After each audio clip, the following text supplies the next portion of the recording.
Okay, we're back here on Sunday, April 14, 2024, although I'll be posting this on Monday, the 15th.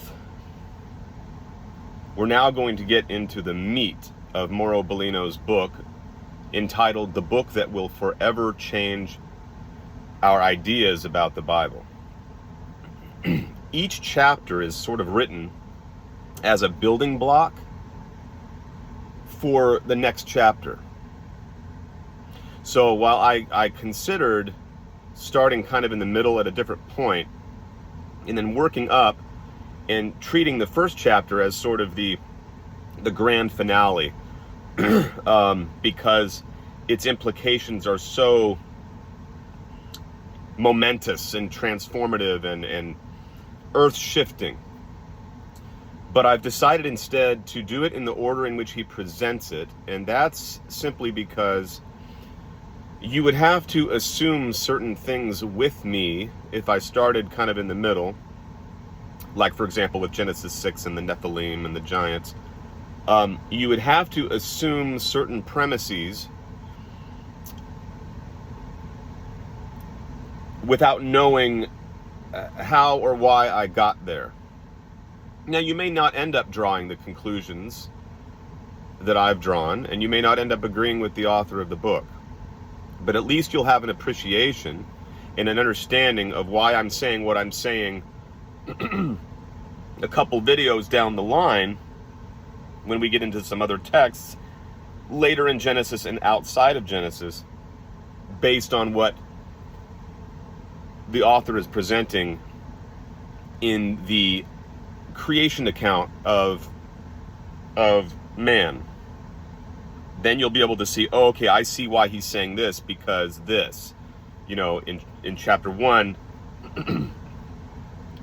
the position taken is that this is actually what's being described, not this. And then that will, with that as a background, you'll understand how I'm how the author is interpreting contextually the narrative that he has come up with after correcting, through a literal translation of the Hebrew Bible, certain errors that crept in many centuries down the line by redactors and editors and scribes and priests. Okay, so I'm just going to start where he starts. Now, another thing he does, and I'm not going to read it, because what I want to do is kind of just summarize and then go through certain highlighted texts from the Bible. What he does, though, so I don't want to give you like a dry, boring sort of read where I'm reading word for word. But what he'll do is, in each chapter, he will describe, or he will recount or summarize how scholars are translating and interpreting various portions of these ancient Sumerian texts that predate the Hebrew Bible. And then he will line it up and kind of set it side by side with the Hebrew scriptures to show how he thinks there is a correlation, a direct relationship, and explain then how he believes the Hebrew redactors sort of rewrote it or changed the narrative to reflect their theological presuppositions. But I'm not going to read it. I'm just going to summarize it very quickly. So first, he starts, very importantly, I want to read this at least, that in the first chapter of Genesis, or really technically the first two chapters of Genesis, but particularly in the first chapter of Genesis, what we are seeing in the creation of Adam, or the first man, is an operation of genetic engineering conducted by the Anunnaki, or the Elohim, to improve a species of pre-existing primates earthly primates and turn it into a race of workers to be employed. So in the Sumerian text, there's an account, as many of the alternative scholars have translated it, where there is a rebellion because these lower ranking Anunnaki are tired of this hard, grueling physical labor. And so Enki, one of the sons of Anu, the leader of the Anunnaki, the king, basically, the head honcho of the Anunnaki, who rules from off-planet, his two sons were sent to sort of supervise what was going on, the work that was going on. Enki comes up with a solution, and he suggests in council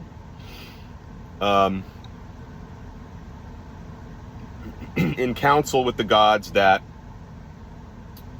they genetically engineer a species of workers using their own blood, their own DNA, and mixing it with the DNA of primates or primitive hominids.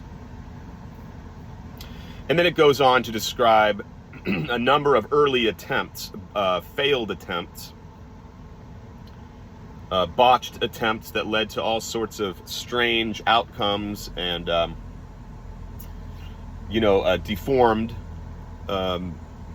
deformed entities. But then finally, they succeeded in an attempt. So I'm going to start. Again, I said I wasn't going to read like giant sections, but I will read little things here and there that kind of clarify things for us, especially when they are of particular importance. So in the text, it says that the work finally paid off, and the goddess introduces the new being. Adama, the biblical Adam, or the Lulu, which means the mingled.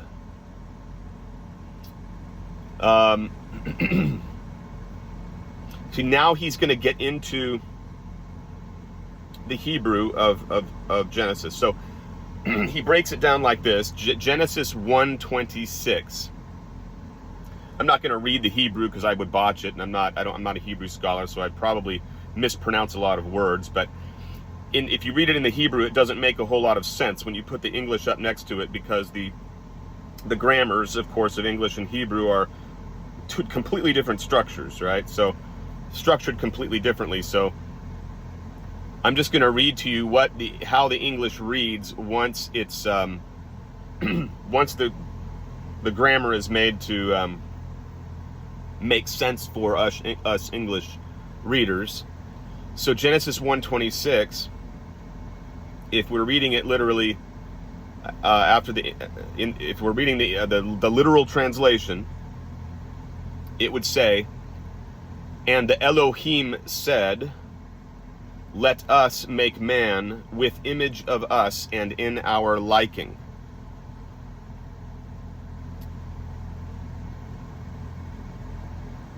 In verse 27, it appears that the author wants to make it even clearer. So the author emphasizes, "And the Elohim made man with his image. With image of Elohim he made them male and female." In short, the author wants to tell us that the Elohim, Semitic plural term for the lords from above, made man by using their tselem. So then he goes on to explain why it is so important to understand this word tselem and why it needed to be pointed out twice in the text.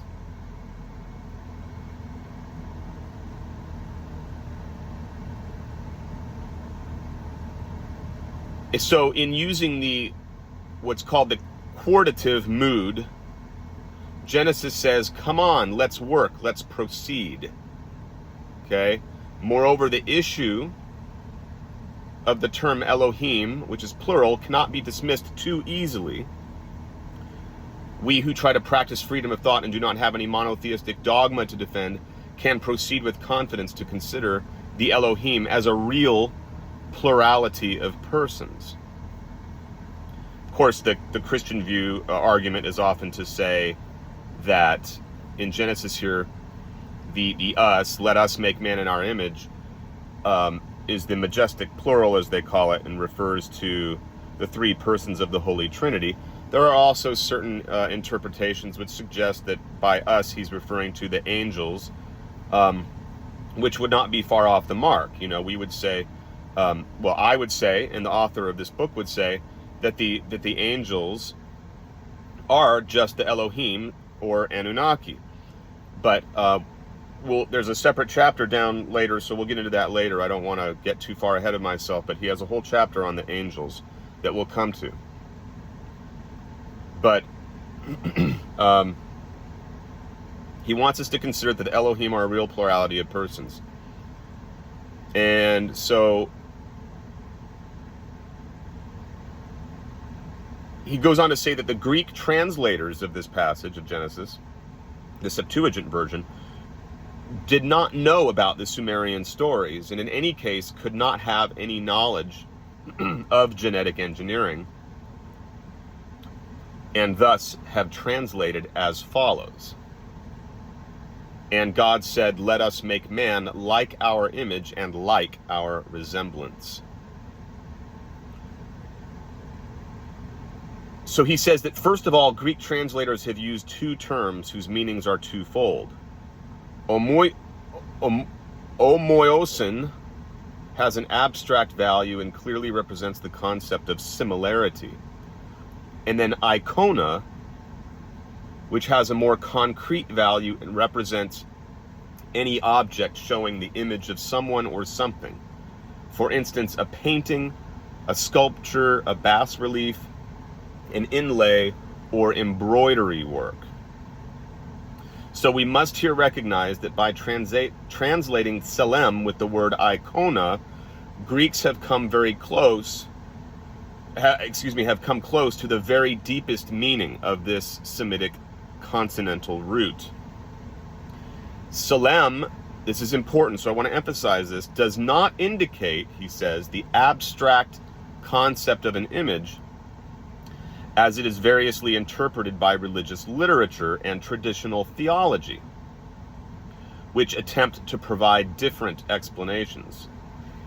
In fact, what it denotes specifically is, quote, a quid of matter that contains an image. So we're talking about, it's indicating, the text is indicating, a pre-existing material out of which an image of that material is produced.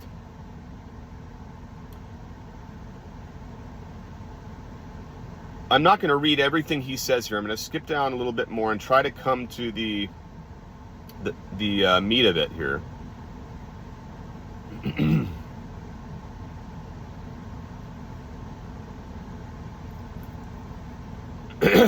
He says, accordingly, we would have not been created in the image of the Elohim, but with that material something that contains the image of the Elohim, which is quite a key difference. Here is the concrete and new evidence, always left out by traditional religious interpretations because it is non-compatible with the doctrine they want to spread and support. Note also that Genesis says all creatures were made according to their species, but this is not said referring to man. After the divine, and puts that in quotes, intervention, his species, man's, is different from his own original one.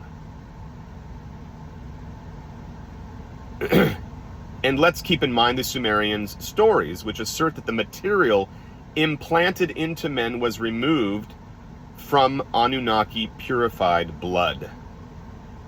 So actually the term Tselem, the Hebrew term Tselem, denotes not only a concrete and material quid, but also it contains in the original meaning of the Semitic root the concept of cut off from. And he even quotes a dictionary of biblical Hebrew and Aramaic. A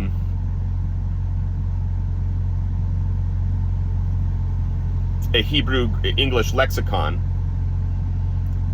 that that confirms his reading there, his understanding.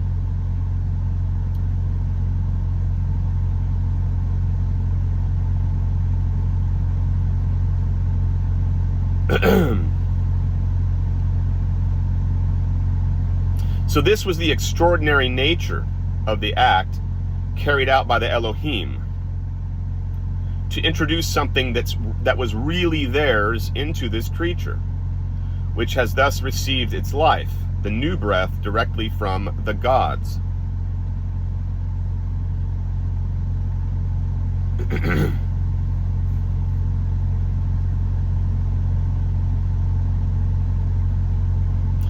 Then he comes to the creation of Eve.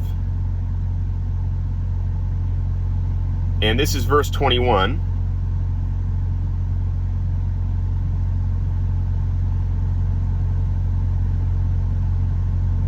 The Elohim felt the need to help Adam, and so they perform a strange operation. Again, this needs to be seen as a literal kind of surgical operation, a scientific endeavor. He gives the Hebrew, and then he gives the English translation of the Hebrew. And the English translation of verse 21 of Genesis 2 is this: and the Elohim called Yahweh, made fall a deep sleep on the Adam, and he slept, and took one of his ribs, and then closed his flesh.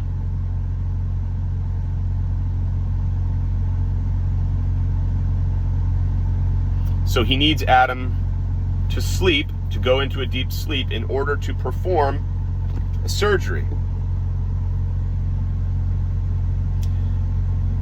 It's describing an ordinary anesthetic. And this would allow for cells collection from what is usually translated as ribs, but that may have been something different. So the term cella also means, by the way, significantly side. Hence why the text is saying that Eve was created from the rib, the side, literally the side of Adam. And with that precise meaning, it is used in various passages of the Old Testament. There are sides of the temple, sides of closets, sides of altars, etc. Today, hematopoietic stem cells collection is done in modern laboratories from the side of the iliac bones, a surgery performed under anesthesia because it is very painful. The cells are then used for transplantation in the treatment of particular diseases. Stem cells can also be appropriately addressed to various scales of development. So the Elohim could have taken some cells from the side of a man's body in order to clone or mold a female Adam. So Adam is not a proper name, obviously. It indicates a type of living creature.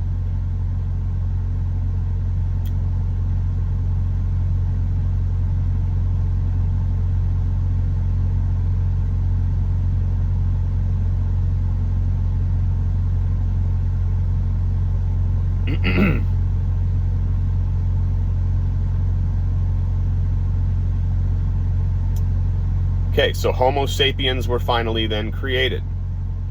And he goes on to Genesis 3:20, rendering it first in the Hebrew and then giving the English translation, which is, and Adam called his wife's name Eve because she was the mother of all living.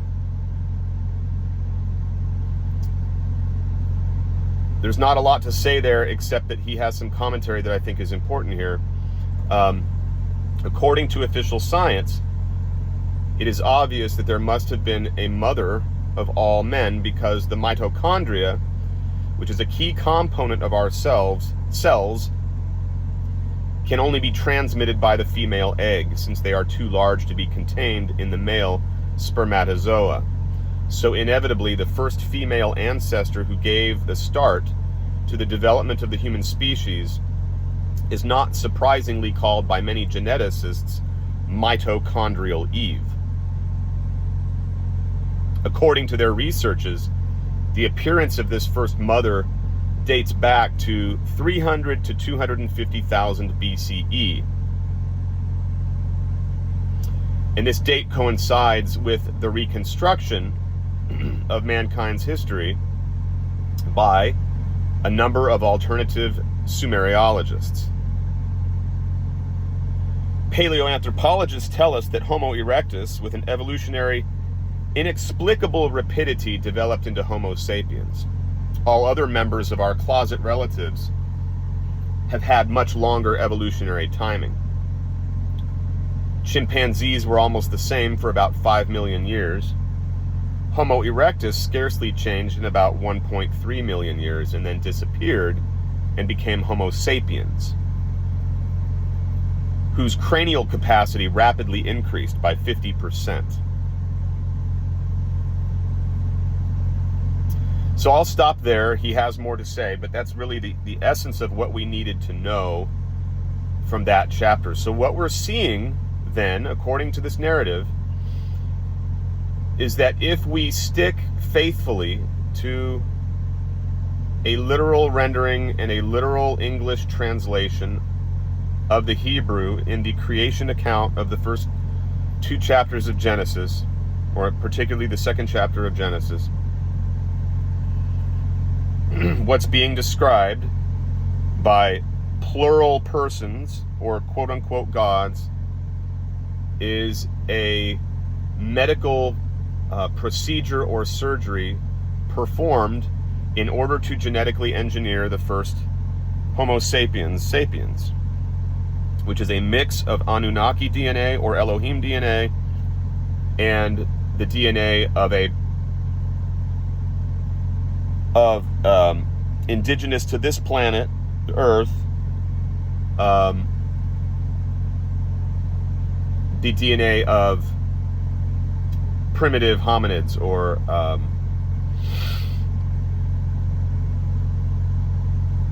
just a primitive sort of ape or hominid species. So that will close that chapter, and now we'll be able to, using that sort of understanding of what created in the image would seem to indicate there, we can then sort of build on that when we get into some of these other texts on the Nephilim and Kavod and the glory of the Shekinah, the glory that came down upon the mount, the glory that followed the Jews through the wilderness, and so on. We'll understand those things better within that overall anthropological context, and it will help us when we come to texts in the prophets that describe chariots and flying vehicles that theologians sort of just chalk up to visions, mystical visions, but in fact seem to have a basis in reality within our own atmospheric dimensions. They are actual phenomena that occurred in our atmosphere, and experiences that the prophets had while in a normal waking state. So let's leave off there and come back.